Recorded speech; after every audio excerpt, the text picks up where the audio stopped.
예, 돌쇠 토론 시간이 돌아왔습니다. 복잡한 정치권 이슈를 한 방에 묵직하게 풀어드리는 시간. 정의당의 박원석 전 정책위 의장, 공론센터의 장성철 소장. 돌쇠 두 분 어서 오십시오. 네, 안녕하세요. 이제 나흘 뒤면은 설인 거 아세요? 그러네요. 네. 두 분은 어떻게 명절 계획은 좀 세우셨습니까? 저는 그냥 집에 있고요. 어른들 찾아뵙고 방송이 안 쉬는 데가 있더라고요. 그래서 방송 해야 될 것 같아요. 그 와중에도. 네. 뭐 제가 하는 방송은 다 쉬고요. 다행입니다. 뭐, 저희도 설 특집 마련했습니다. 네. 두 분 쉬시라고. 어머니한테 세배하고 아버님 성묘가고 그렇게 시간 보내야죠.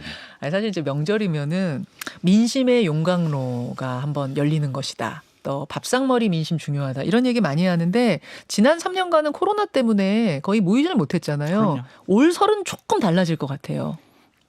그렇죠. 올 설은 아무래도 조금 이동이 많을 것 같고요. 예. 이미 뭐 작년 추석 때부터 좀 그런 그 흐름이 있었고 요즘은 그렇게 모여도 정치 얘기를 좀 덜하는 편이에요. 과거에 비해서. 맞아요. 그렇게 돼요. 그리고 지금 이제 선거가 없잖아요. 당장의 큰 선거가. 물론 이제 국민의힘 전당대회라든지 예. 또 이재명 대표 수사 관련된 얘기라든지 정치 얘기거리가 없는 건 아닌데 지금 뭐 경제도 안 좋고 또 민생도 팍팍하고 그런데다가 정치가 좀 짜증스럽잖아요. 그래서 서로 사실은 정치 얘기를 좀 피하고 만약 정치 얘기를 하게 되면은 싸우게 되죠. 이게 정치가 좀 극단화되다 보니까 지지자들도 좀 극단화되고 그렇긴 그런 해요. 경향이 있어서 피차 그런 얘기를 좀 피하는 게 요즘 분위기 아닌가 싶어요.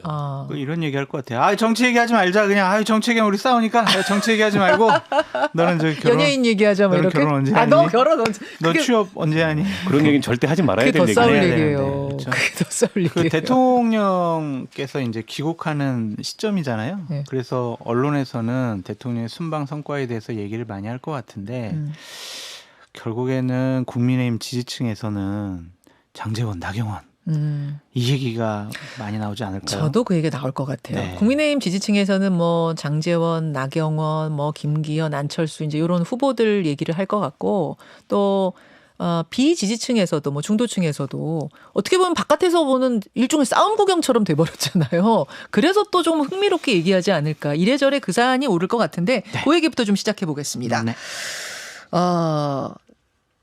참 이게 제가 지금 흥미롭다는 표현을 썼는데 이게 이제 긍정적이든 부정적이든 관심이 높아진 이유는 뭐냐면 아니 누가 나경원 전 의원이 반윤 우두머리 소리 듣는 날이 올 거라고 상상이나 했겠습니까?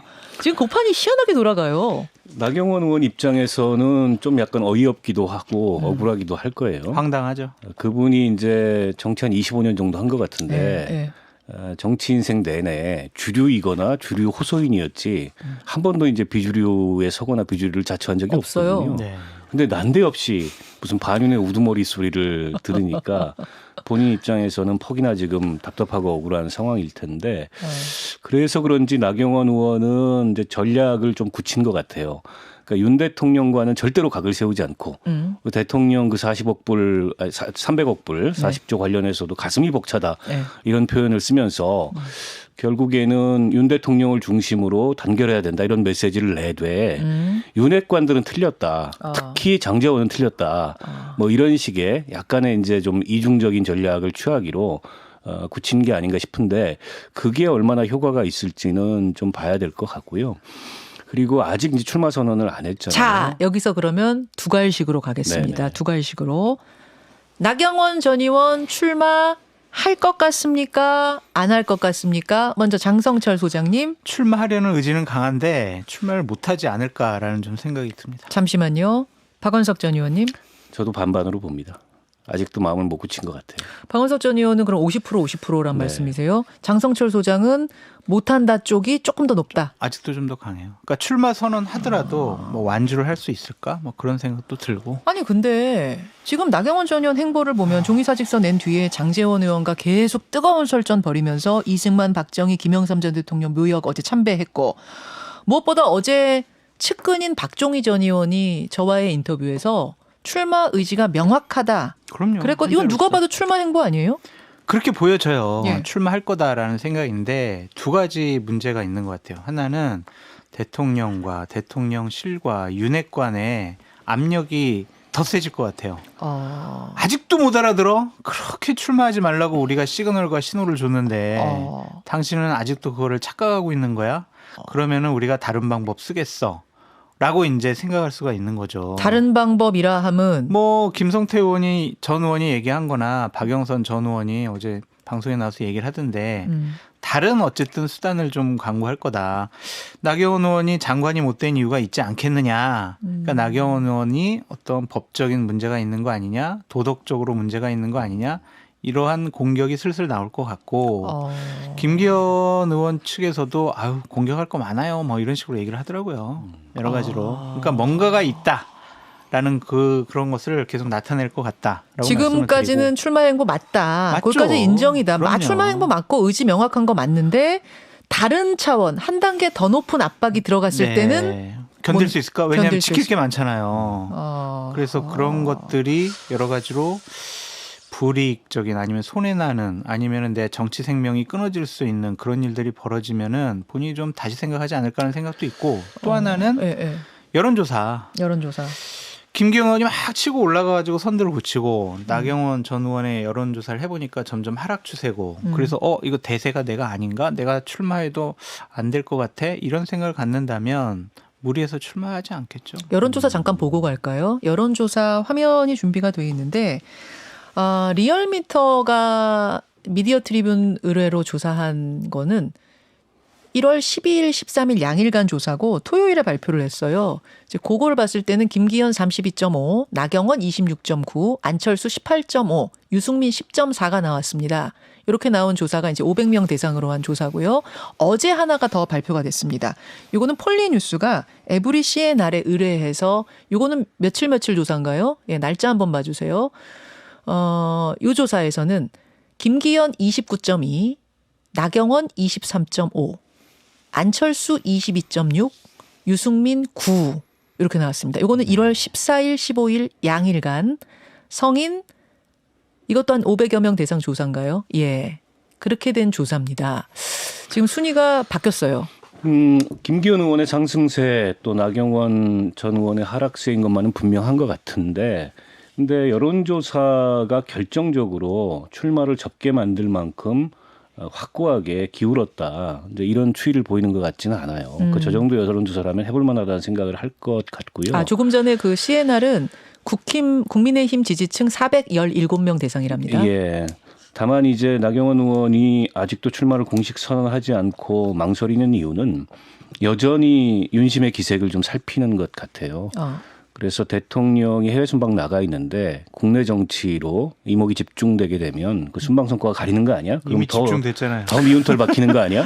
뭐 이런 생각을 한편으로 하는 것 같고 그리고 마지막으로 대통령 귀국 이후에 뭐 어쩔 수 없다라는 정도로 대통령실의 반응을 얻고자 하는 이제 그런 그 망설임이 아닌가 싶은데 저는 대통령의 의사는 이미 명확한 것 같아요. 그래서 그걸 염두에 두고 저울질을 할 문제는 아닌 것 같다라고 생각하고요. 그리고 국민의힘 전당대회에 지금 빠진 게 하나 있는데 전부 다 이제 윤심 경쟁 내지는 친윤이냐 비윤이냐 이 구도 이외에 아니 그래서 집권 여당으로서 어떻게 윤석열 정부를 뒷받침해서 특히 다음 총선에 승리할 어떤 전략을 갖고 있어라는 걸 누구도 얘기하는 지금 후보가 없습니다. 그걸로 빨리 전환을 해야 되는데 나경원 의원이 출마 선언을 한다면 더 이상 사실은 뭐 이 생산성 떨어지는 뭐 친윤이니 비윤이니 윤핵관이 문제니 대통령 문제 없니 이런 경쟁 말고 본인이 왜 이길 수 있는 후보인가 이렇게 이제 전환을 해야 된다고 보는데 물론 이제 그렇다 그래서 윤 대통령이나 이른바 이제 윤핵관들이 그거를 수용할 것 같지는 않아요. 근데 망설이면 망설일수록 시간은 끌면 끌수록 나경원 의원 입장에서는 좀 더 어려운 상황이 올 수밖에 없다. 근데 지금 시간을 끌 수밖에 없는 게 대통령이 나가 있는 동안 지금 선언을 하기는 어렵거든요. 아니 그래서 약간의 이제 타이밍을 놓쳤다 이렇게 보는 분들도 있는 것 같아요. 게다가 돌아온 뒤에도 설 연휴 때문에 연휴 기간에 이런 거 큰 거 발표 안 해요. 근데 이제 본인도 정치인이기 때문에 이번 전당대회만이 아니고 정치를 당장 그만둘 게 아니라면 앞으로 남은 정치 인생에 대해서 좀 긴 안목에서의 설계가 필요한데 여기서 이렇게 이제 좌충으로 우돌 하다가 결국에는 꺾인다라고 하면 과연 나경원 의원이 리더십을 가진 정치인으로서 본인의 정치적 입지를 지킬 수 있을까? 그런 면에서 보면 출마가 합리적 선택이에요. 제가 계속 말씀드리지만 그런데 이제 장 소장이 얘기했듯이 여전히 뭔가 현실의 벽? 현실의 벽 같은 거를 많이 느끼고 있는 것 같고 본인이 이제 너무 주류지향적인 정치를 해봤기 때문에 이 비주류로서의 싸움 이거를 결단해 본 적이 없는 그런 한계 이런 것들이 좀 발목을 잡고 있는 게 아닌가 싶어요. 그 두 분 다 좀 합리적인 선택은 가는 게 맞지만 못 갈 것 같다 쪽에 조금 더 비중을 두고 계시는 것 같은데 근데 아니다. 결국은 출마할 거다라고 보는 분도 상당히 많아요. 많죠. 어떤 논거냐면 이런 거더라고요. 네. 나경원 전 의원 입장에서는 더 이상 잃을 게 없다.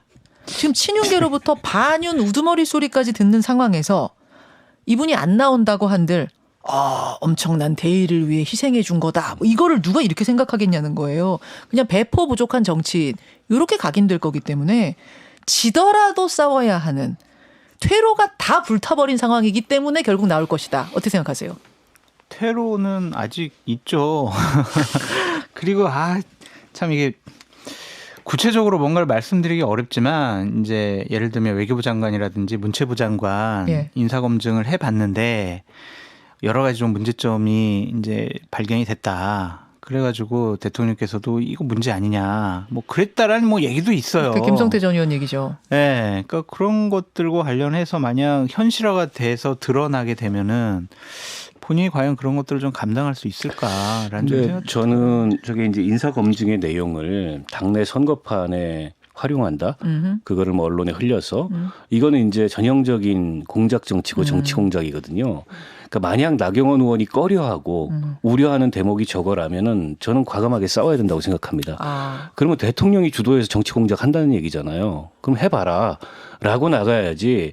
저거는 나경원 의원의 약점을 잡고 언제든지 저 약점을 통해서 흔들겠다라는 그렇죠. 얘기인데 정치인이 그런 식으로 발목을 잡히면 아무것도 못해요. 그럼 결국엔 바짝 엎드려가지고 주는 대로 받겠습니다. 시키는 대로 하겠습니다. 그렇게 살 거냐고요. 그러니까 제가 만약 저 대목이라면은 저건 싸워야 될 대목이지 굽혀야 될 대목이 아니에요. 그러니까 제가 참모라도 이번에는 지금 정치 생명을 걸고 한번 도전을 해야 된다라고 저는 얘기할 것 같아요. 만약 그런 약점이 실제 있다면 있더라도. 모르지만 실제 있다면 그 약점의 크기가 어느 정도인지가 중요하겠는데요. 그냥 싸워볼 만한 크기인 건지 그랬는데 그게 아닌 건지. 이제 법적으로 처벌돼 가지고 감옥 갈 수준이라면 지금까지 뭐 정치를 할 수 있었겠습니까? 그 정도는 아닌데 나경원 의원은 상당히 부도덕한 사람이에요. 도덕적이지 않아요. 정치인으로서 부자격이에요. 이러한 이미지를 주려고 하는 거겠죠. 그러니까 그런 것들을 뚫고 나서라도 이겨내야 된다. 두 분은 그렇게 조언을 하겠는데 윤석열 정부에서는 문제가 없네요. 윤석열 대통령 철학이 법적으로 문제 없으면 없는 거잖아요.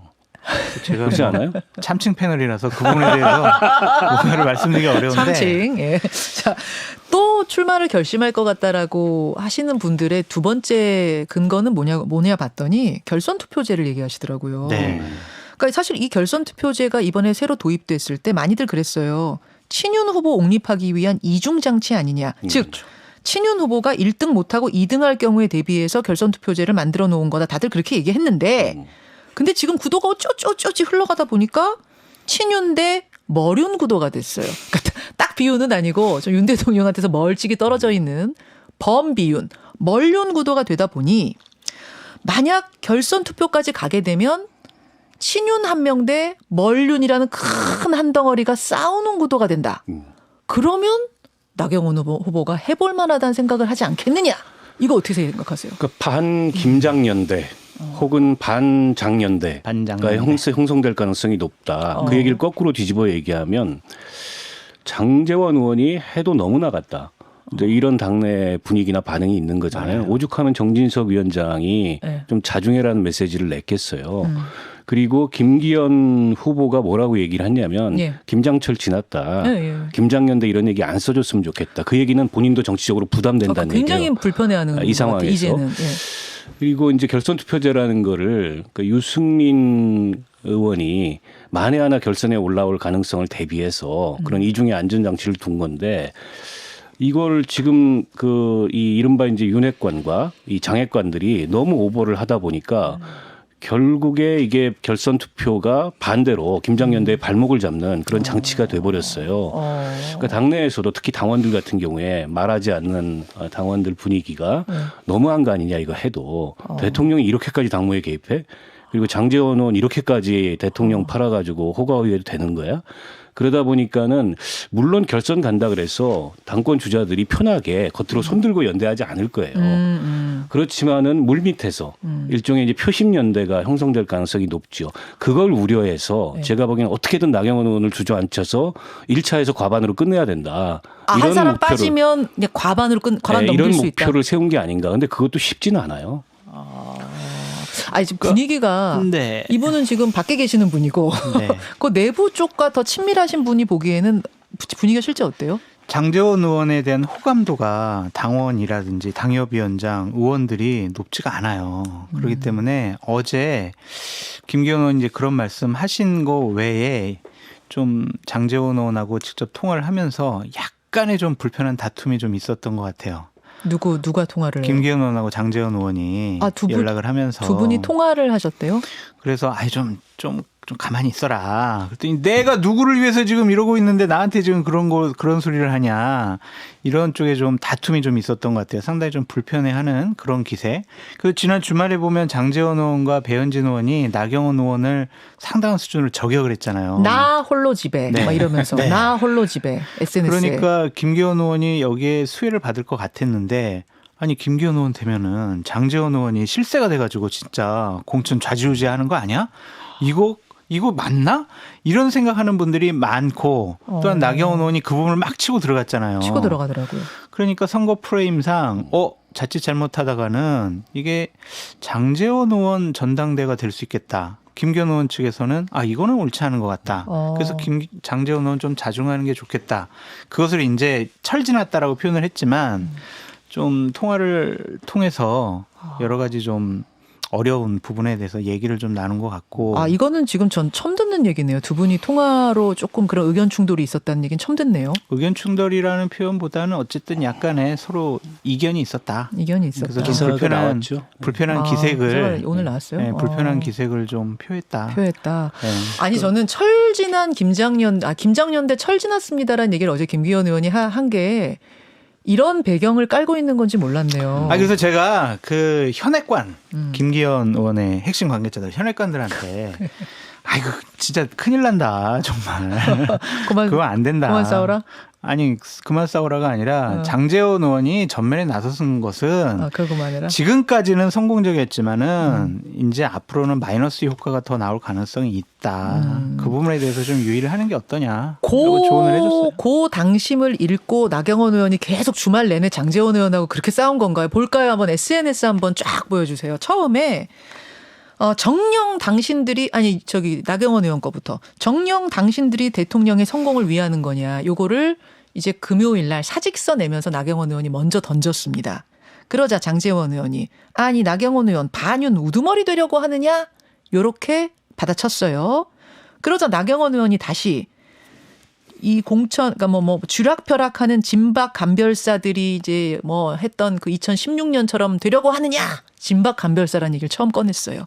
그러자 다시 장제원 의원이 나는 제2의 진박 간별사 안 될 테니 나경원 의원도 제2의 유승민 되지 마셔라. 요렇게 치고받고 주말 내내. 그러니까 진박 간별사 얘기는 그 국민의힘한테 굉장히 아픈 얘기이면서 예민한 얘기잖아요. 그럼요. 그것 때문에 한번 당이 크게 망하고 흔들렸던 경험이 있기 때문에 그 얘기는 당원들한테 진짜 이렇게 되는 거 아니야? 이런 경각심을 갖게 만들기에 충분한 얘기죠. 게다가 소개는 안 됐는데 안철수 의원이 뭐라고 얘기를 했냐면 김찍장이다. 김기현 찍으면 장제원 된다. 이제 이런 식의 프레임을 안철수 의원이 그걸 걸었어요. 발언을 했어요? 네. 그리고 그 안철수 의원 쪽에 지금 선대본부장이 김영우 전 의원. 김영우 전 의원. 김영우 전 의원도 방송에 나와가지고 비슷한 얘기를 했습니다. 김찍장이다. 김기현 의원이 되면 결국에는 장제원 의원이 공천권부터 다 행사하게 되는 거 아니냐. 아, 그 얘기를 수면으로 올렸군요. 이런 걱정이 있다. 이 얘기를 이제 수면 위로 올렸어요. 이준석 대표도 그거 SNS에 언급한 거 아예 같은데. 이제 굉장한 경계심을 그 프레임을 만들어 가지고 하고 있고 그래서 일종의 이제 반장연대 같은 게 유니트리 형성이 된 거죠. 그렇게 되면 김기현 의원 입장에서는 김장연대를 가려야 돼요. 그래요? 장제원 의원을 가려야 되고 왜냐하면 이게 확장성의 한계를 드러낼 가능성이 높거든요. 당내에 그렇게 장제원 의원에 대한 그 호감도가 높지 않다고 한다면 그래서 앞으로 어떻게 흘러가게 될지 굉장히 흥미로운 대목이고 결국에 이제 나경원 의원이 출마하느냐 안 하느냐 이게 이제 첫 번째 변수. 네. 그리고 두 번째 변수는 그래서 이게 결선 투표를 가게 되느냐, 많으냐. 가지 않게 되느냐, 결선 1차에서 투표를 끝나냐. 가게 됐을 때 어떤 식의 구도가 형성되겠느냐, 이게 이제 두 번째 관측 포인트가 아닌가 싶습니다. 그러네요. 근데 이제 한 가지 더 말씀드리면 어제 이준석 전 대표가 네. 먼저 연락이 왔더라고요. 통하셨어요? 아니 통화는 아니라 이제 톡으로? 톡으로 했는데 이런 얘기를 하더라고요. 자기가 당대표였을 때 들어온 당원들의 구성안 그리고 그들의 뭐 의견 그들의 뭐 여러 가지 판단 이런 것들을 저들이 아직 모를 거다. 윤핵관들이 모를 거다. 그게 무슨 말이죠? 그러니까 그들의 성향. 어. 그들의 성향이 그냥 무조건 그래 윤석열 대통령 성공해야지 그래 윤핵관들 잘하고 있어 이런 성향은 아닐 거다. 그래서 그 사람들의 여러 가지 의견들을 들어보면 저한테 표현이 아마 윤핵관들이 까무러칠 거다. 까무러칠 거다라고. 자기네들 하셨어요? 생각과는 당원들이 그렇게 움직이지 않을 거다. 그런 식의 얘기를 하더라고요. 그때 들어온 당원이 얼마나 되는데요? 대략 40만 명 될 거예요. 그래요? 네, 지금은 84만 명이고 와, 그렇게 많이. 네, 이준석 당대표 때 들어온 사람들이 한 40만 명 되는데 그때는 뭐 대선이었기 때문에 또 각 캠프에서도 막 대규모로 당원 그렇죠, 모집을 그렇죠. 했었으니까 그렇죠. 그래서 결선 투표 가면은 결국에는 윤핵관들이 생각하는 것처럼 결과가 안 나올 가능성이 높다. 본인도 그렇게 전망을 하더라고요. 그런 어제 대화를 나누셨군요. 네.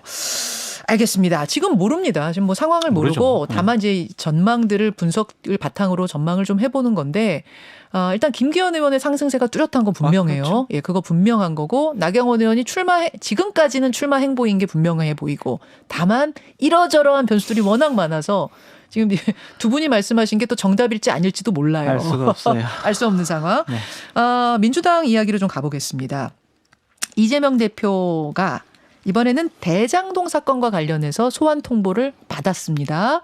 이제 민주당의 고민은 이번 소환 통보, 뭐 27일 정도 지금 얘기가 나온다는데 이번 소환 통보에는 응해야 되냐, 이번에는 말아야 되느냐, 이게 또 고민일 것 같아요. 박 전 의원님.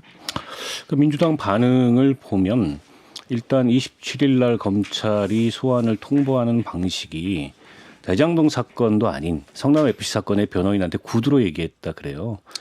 그래서 이거는 이제 공식적인 소환 절차로 받아들일 수 없다. 이런 취지예요, 반응이 나오는 걸로 봤을 때 당장 27일은 안 나갈 것 같아요. 근데 이제 검찰이 오늘 나온 보도를 보면 세 가지 옵션을 줬다. 27일, 30일 혹은 2월 2일.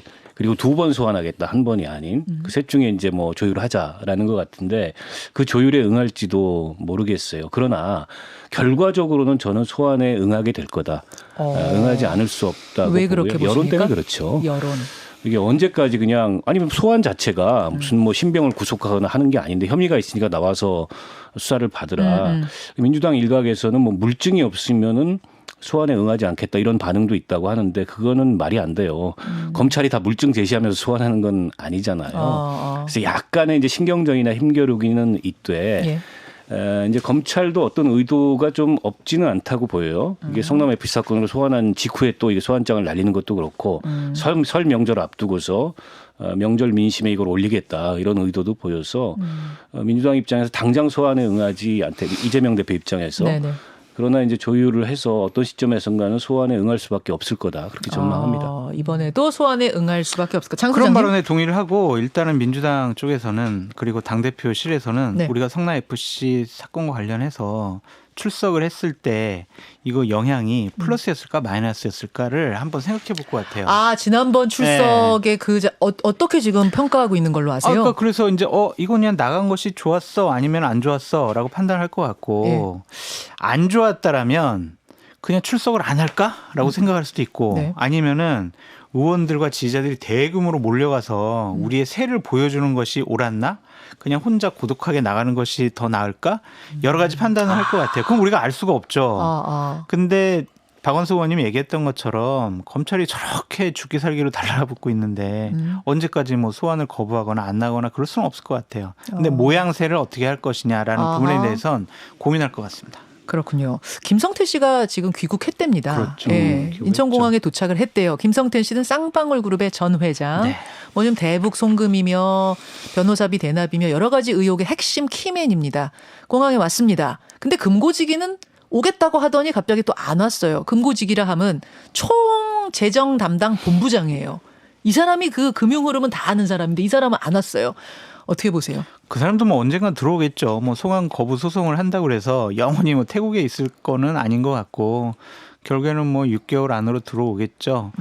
그렇게 되면 김성태 전 회장이 본인과 관련된 전환사채, 뭐 주가 조작, 뭐 대북 불법 송금 이 사건들과 관련해서 검찰에서 제대로 강하게 수사를 하면 여러 가지를 안 부를 수가 없을 것 같아요. 그러니까 꾸며서 부를 수는 없을 것 같고 만약 이재명 경기도지사가 이화영 평화부지사에게 아 이거 좀 북한에 돈 좀 보내라고 지시를 한 걸 제가 얘기 들었어요. 이런 일이 벌어졌다면 이걸 감출 수는 없을 것 같다는 거죠. 그래서 와가지고 어쨌든 본인도 지킬 것이 좀 많잖아요. 지킬 게 많은 사람이죠. 그러니까 사실대로 얘기하지 않을까. 약간 이제 검찰하고 신경전 힘겨루기를 하는 게 아닌가 봅니다. 그러니까 자금 흐름을 아주 구체적으로 알고 있는 그 재경 총괄본부장 이분은 아직 남았잖아요. 네. 원래 귀국 의사가 있었다고 하는데 네. 뭐 제3자의 압력을 받은 것 같다. 아마 뭐 김성태 회장의 압력이라고 그렇겠죠. 추정하는 것 같아요. 언론에서는. 그래서 이게 검찰과 일종의 이제 거래나 딜을 하는 카드로 남겨둔 게 아닌가 이런 전망들이 있는데 금고지기를 네, 실제 수사 상황은 봐야 될 것 같고요. 다만 이제 변호사비 대납과 관련해서 김성태와 이재명 두 사람의 직접적인 접점은 없어 보여요. 검찰에서도 그건 없다고 보는 것 같아요. 연락을 했거나 만났거나 이제 그보다는 검찰이 주시하는 거는 네. 그 쌍방울 전환사채, 그 자금의 흐름 이걸 주목하는 것 같은데. 그거를 이제 해결해줄 말하자면 이제 키맨이 그 재경 총괄본부장인 것 금고지기. 같은데 그래서 상당히 이분의 송환에 공을 들였는데 지금 이제 돌연 안 온다고 해서 검찰도 약간 좀 당황스러운 게 아닌가. 김성태 씨가 실제 검찰 수사에 들어가서 이제 어떻게 진술을 하는지를 좀 지켜봐야 될 것 같습니다. 자, 오늘 못다한 이야기는 잠시 후 유튜브 댓글쇼, 정꿀쇼로 이어가겠습니다. 두 분 고맙습니다. 고맙습니다. 감사합니다. 김현정의 뉴스쇼는 시청자 여러분의 참여를 기다립니다. 구독과 좋아요, 댓글 잊지 않으셨죠? 알림 설정을 해두시면 평일 아침 7시 20분 실시간 라이브도 참여하실 수 있습니다.